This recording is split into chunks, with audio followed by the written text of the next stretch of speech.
Hi there.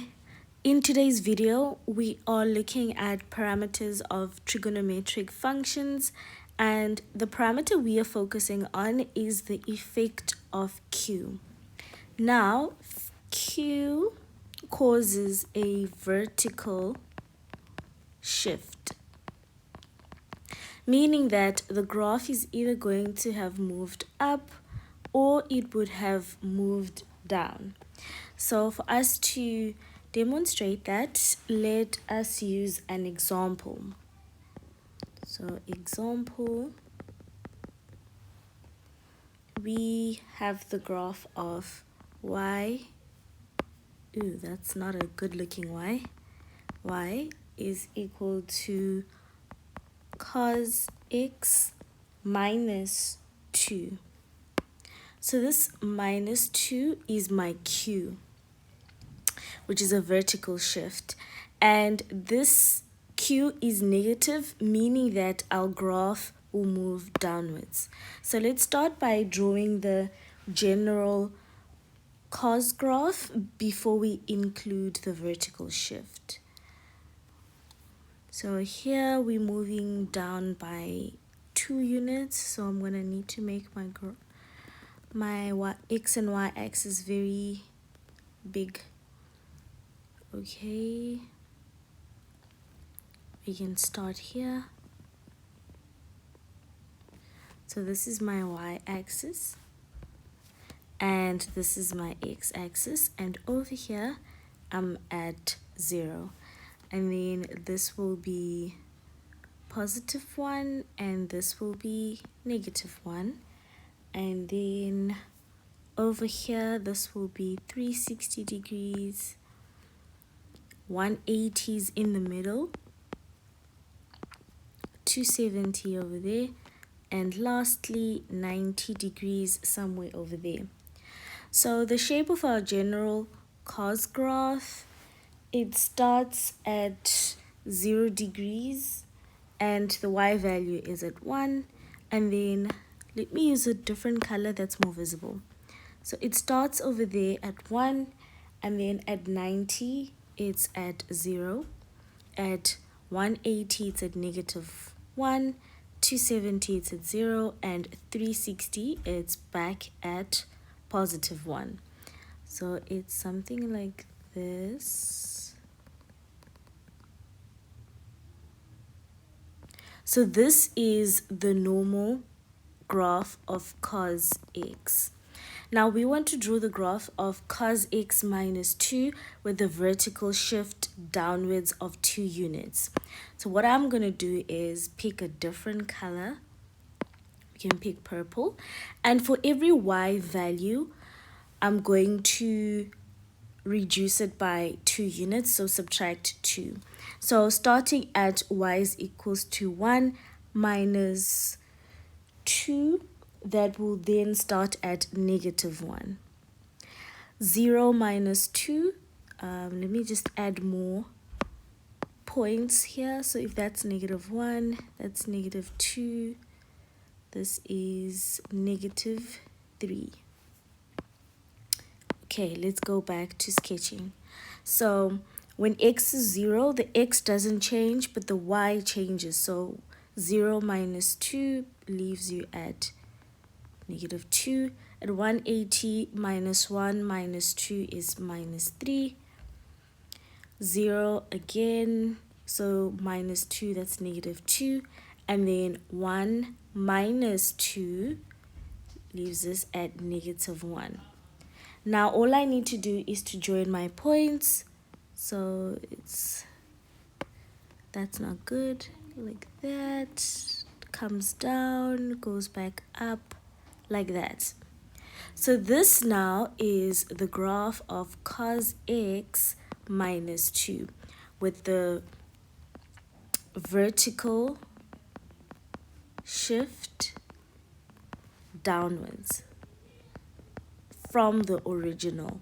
So the original was there, and then we shifted the graph 2 units down. The y values changed, but the x values remained the same. So that's the effect of Q. So if it's negative, your graph is moving downwards. Now let's look at a scenario where Q is positive. Example. So let's just use the same graph of cos x to make it easier to sketch. So y is equals to cos x, let's say plus 3. So now Q is this positive 3, meaning that our graph will be shifted 3 units upwards. Okay, let me draw my x and y axis.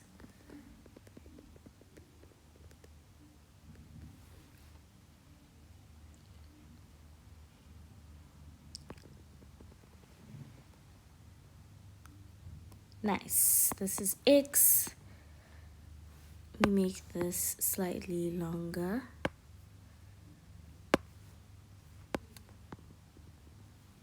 Let's extend this line there.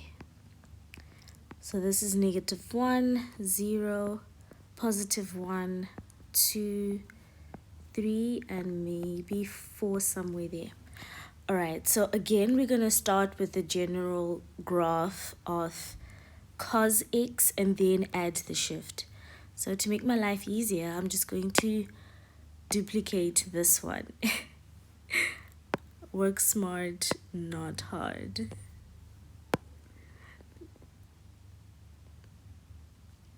So the general graph of cos x is like that. Okay, let's use that purple one. Sorry, the burgundy one. There we go. Now I can just erase everything else. Haha. And we've got double axes here. Nice. Okay, that was a quick way of... I just need to... No. Let's neaten this up. And this is negative 1. Okay, so this is the general graph of cos x. Starts at positive 1 over here, where x is 0 degrees, and then at 90, y is 0. At 180 degrees, y is negative 1, and so on.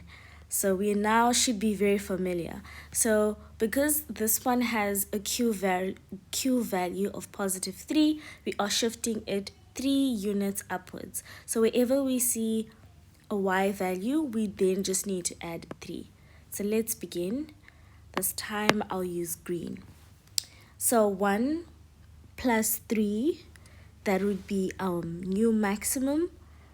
That gives us 4. And then at 0, if we add 3, that leaves us back at 3. At negative 1 plus 3, we are now at 2. At y is equal to 0, we are back at 3. And then at y is equal to 1, we are plus 3, so that becomes 4. Now I just need to join my points. And there you go. This is now the graph of cos x plus 3, which had a vertical shift upwards. So the only thing that changes when we are having a Q value is your Y values. You're either going to add to them or subtract, but your X values stay the same, your amplitude stays the same, your period stays the same.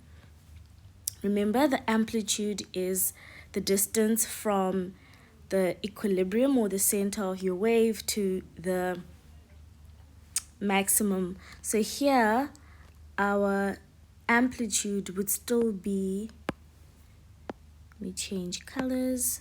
So this would still be our amplitude, that height over there and that height over there, which is still 1 unit. And same thing with the previous graph. The amplitude did not change. It was from the maximum value to the center of our wave.